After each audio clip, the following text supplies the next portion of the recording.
I'm Benjamin Keller, and this is my BSN curriculum development project for Colorado State University Pueblo as partial fulfillment of the requirements for course NSG 575.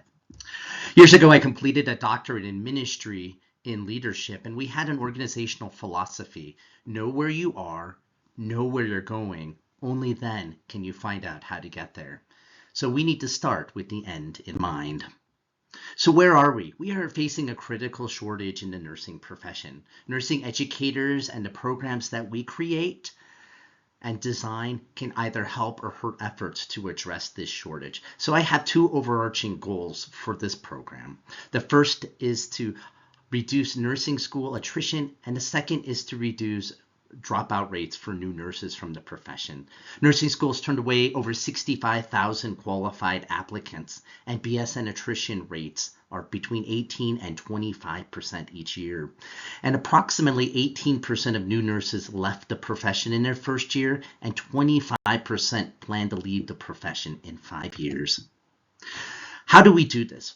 One way to do this is to help support our students and their NCLEX performance through looking at the social determinants of learning.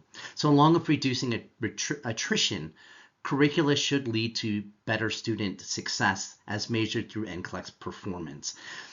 Studies have shown that academic factors account, though, for only 25% of the variance in NCLEX performance. That means 75% are non-academic factors, and the most significant ones are things like motivation for learning and outside responsibilities in the life of the student. So nursing programs that address the social determinants of learning can increase student retention and increase NCLEX pass rates. Addressing SDOLs can increase the diversity of the nursing workforce, which leads to more culturally informed care and better patient outcomes. And finally, access to support services is required by regulations from the Colorado State Board of Nursing, or DORA. So the type of program structure and model here is a traditional baccalaureate program divided by semesters, fall and spring primarily. This allows students to have summers for independent studies or work opportunities. It's an integrated model that combines elements from the essentials framework, and those are taught throughout the curriculum sequence. And of course, sequencing is considered concurrent, where theory and professional practice courses are parallel throughout the curriculum. The curriculum scope will be presented in a hybrid format utilizing traditional face-to-face and web-enhanced instruction, as this has been shown to be more beneficial than some other approaches to learning. We'll also utilize small group assignments, high-fidelity simulations and debriefing, boot camps, lab experiences, and clinical sites and synthesis, plus a senior capstone project. The idea behind the senior synthesis and capstone project is to allow the students, if feasible, to focus on an area of nursing of their choosing to lead to better retention rates. Hands-on opportunities allow for students to learn via experiential learning. And some classes, such as informatics and evidence-based practice, will be wholly online and asynchronous. And this allows the students to learn in some different ways using connectivism strategies, online discussion, and reflecting their own learning while engaging in some group work projects. Partnerships are vital to the success of any program, and the number one partner in this program will be our students. Expectations of the program, like that of the nursing profession, involve a high level of engagement, and this will be shared early on and repeatedly. It's not a passive program. CUSIN, AACN, and the National Council to State Boards of Nursing will help guide evidence-based outcomes to shape our curriculum.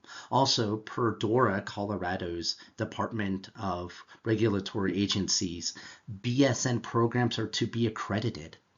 There's also community partnerships through the GT pathway. This is a guaranteed transfer pathway for transfer credits to allow students to complete prerequisite courses at local community colleges, which is very helpful for students in rural environments.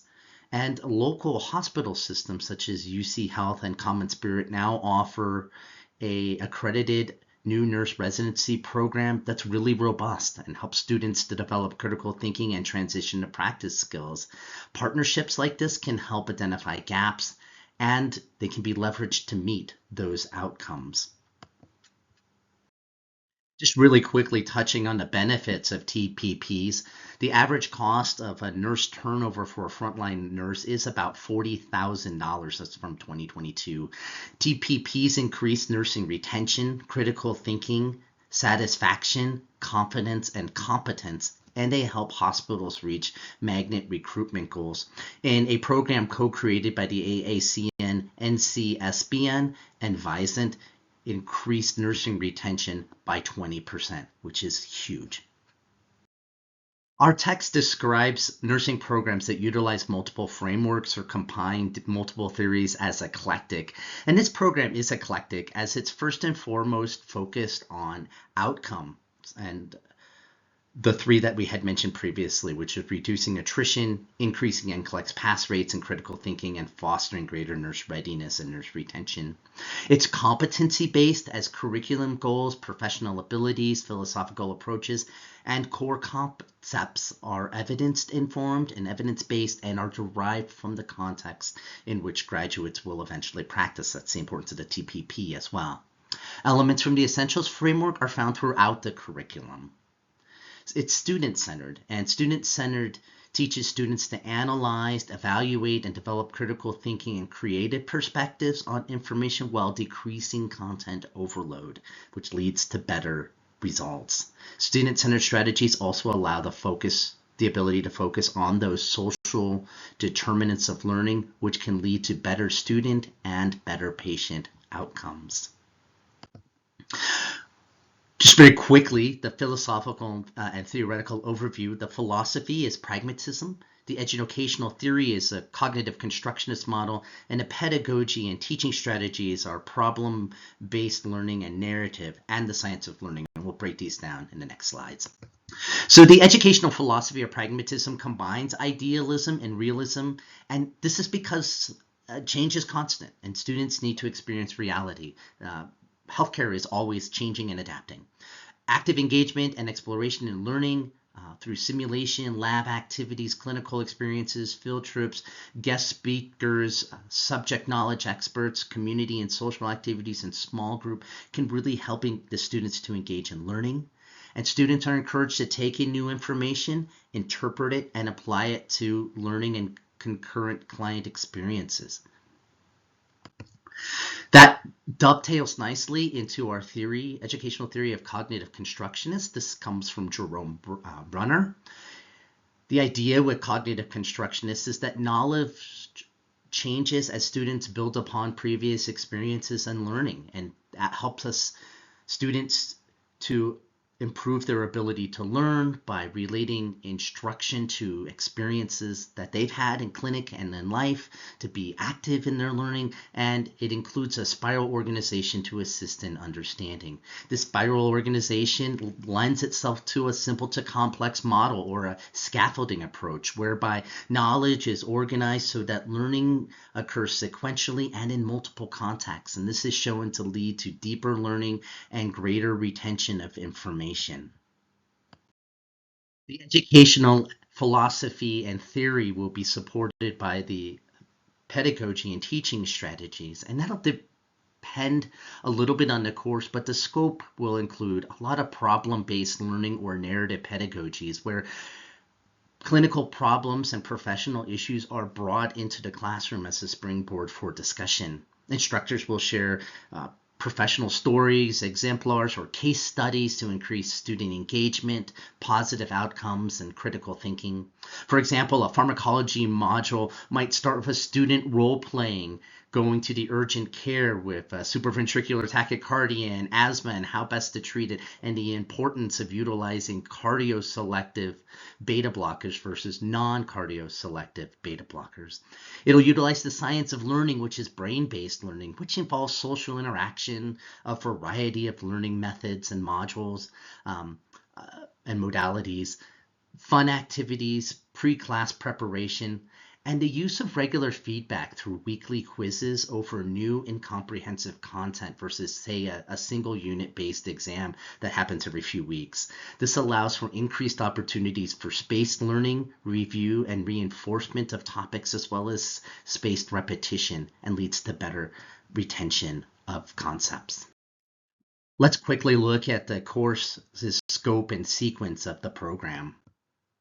In the first year, the curriculum sequence is designed to be concurrent, whereby nursing content and concepts are introduced throughout the program. You'll see a health profession seminar, and this helps students interested in nursing or other healthcare fields find the right fit.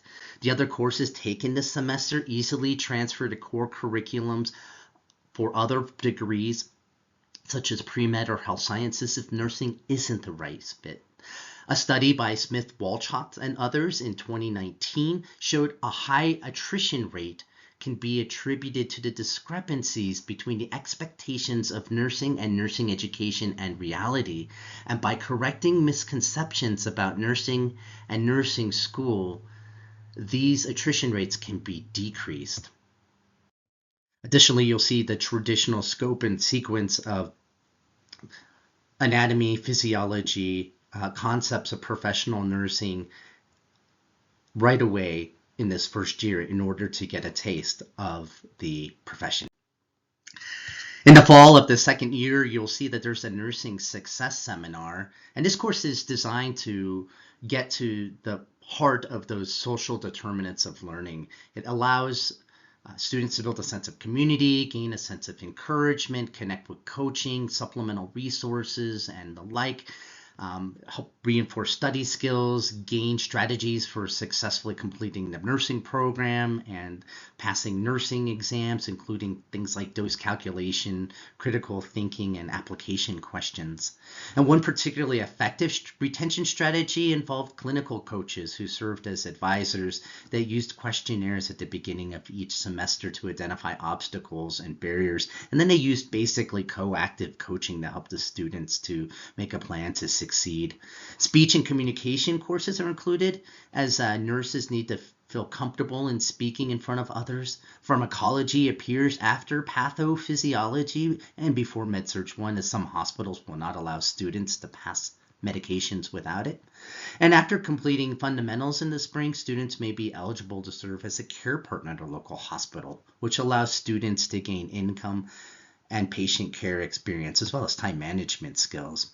You might also notice that the nursing success seminar and nutrition, those are going to be held following one another to help reduce the number of concurrent subjects. And the same goes with health promotion and assessment and caring for older and adults.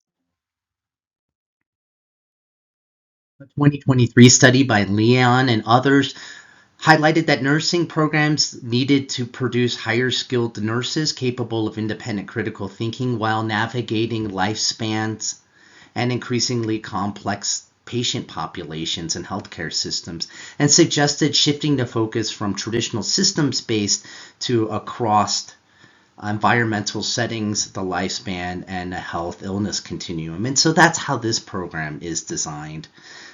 The concept-based approach minimizes the overwhelming amount of information that students need to digest and eliminates the need to memorize facts that are accessed quickly from other sources. The sequence is also designed with classes across the lifespan in various contexts, starting with behavioral health and wholeness, and this is intentionally paired with MedSurg 1 to ground patient care throughout the program in a holistic framework. Evidence-based nursing practice and informatics are asynchronous and online, which allows students to focus on this program.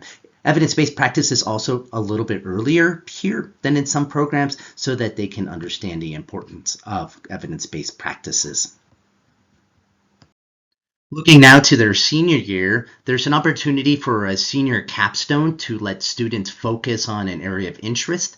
Ideally, this could assist them with the ability to select a unit or specialty following graduation, leading to a greater retention in the nursing workforce. And there's also a senior seminar with NCLEX strategies, and review. It's an opportunity to do a system-by-system review of key content for the NCLEX and utilize Kaplan and other evidence-based resources to help their students aid in their preparation. Program outcomes. Again, to increase student retention and graduation rates as compared to the program's previous metrics and regional and national benchmarks, and to meet or exceed NCLEX passing rates as compared to the program's previous metrics and regional and national benchmarks published by the NCSBN.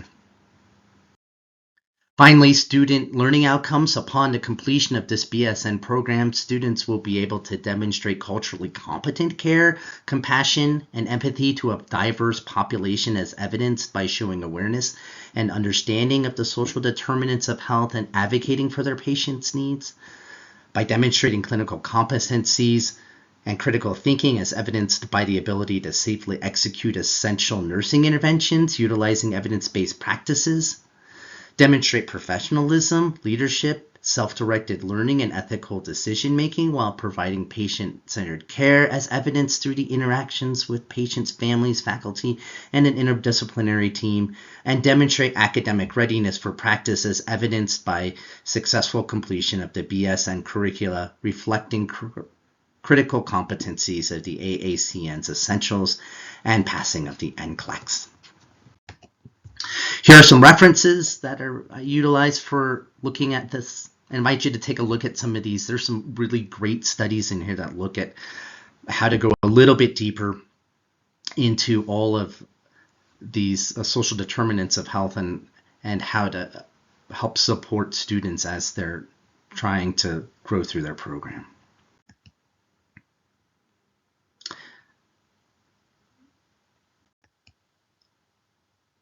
And I want to thank you all for your apt attention. Have a good day.